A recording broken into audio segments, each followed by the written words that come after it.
Okay, let's just look at the extremum function. So we're going to apply the partial derivative in the extremum function. But let's just back to the basic first, okay? If we're talking about extremum of function, okay, if we're talking about the function that consists of a variable, let's say variable x, okay? So that critical point is a point where when there is the slope of the function is either 0 or undefined. So if you look at the picture, this is a curve, okay? So then the critical point is actually lies in here, okay? That is your tangent line. The blue color is actually your tangent line, and in here that is your critical point. Okay, that is for one variable. Function has one variable. Okay. What happens if you have the functions that consist of two variables? Okay. So this is a pictures of two dimensions. If you have two variables, so you have three dimensions. Okay. So if you look at this one, the definition says that you will have the functions of two variables that is consists of x and y, and this will be three-dimension pictures. Okay, and that critical point actually lies when you have the fx, the partial is equal to 0, fy equal to 0, or the fx equal to 0, or does not exist. Okay, so you look at this, it's basically that the critical point is actually in here. It's actually in here, in here, in here. Okay, that is your critical point. So it's actually nice when you actually the critical point is actually lies on the tangent plane that is horizontal. For instance, that you can imagine that you have the plane of tangent. The plane of tangent is somewhere here. So the critical point is lies on it. Okay, so that is a critical point for the functions of two variables. Okay, then if we're talking about critical point, it should be categorized into either minimum or maximum or saddle point. We are talking about relative minimum or maximum.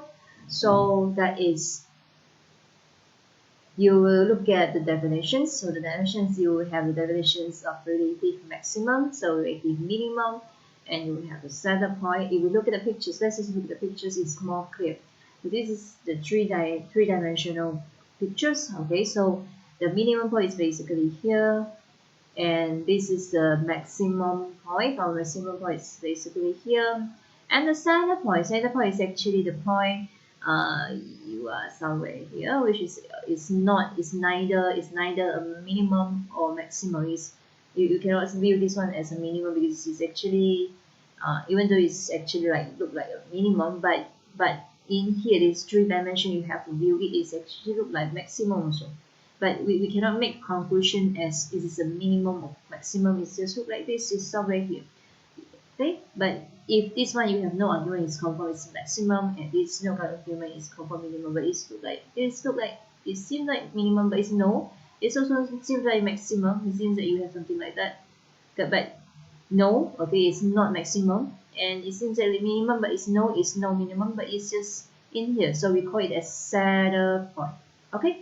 But of course, it's impossible to ask you to draw in an exam in order to identify it is a minimum point or maximum point or saddle point. So usually we will use the partial derivative.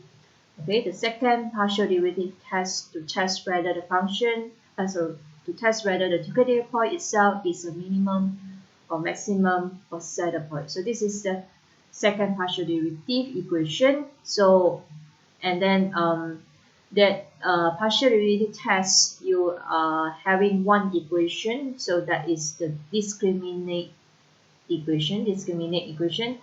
There is this, we want to use this one in order to test.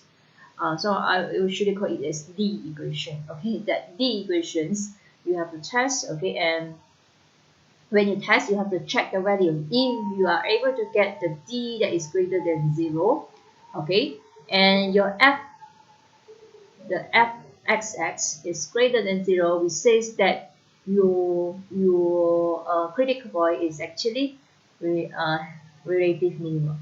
Okay, But if you get your d is greater than 0, but your fxx is less than 0, and we say you have a relative maximum, okay, for the particular critical point. Okay, but what happens if you have the d that is less than 0? It says that you are having a saddle point. Okay, you are having a saddle point. You do not have to test the fxx anymore. Okay. Then we have the last case, that is when you get your d equal to 0, which says that your test is actually inconclusive. You cannot give any conclusions in this situation.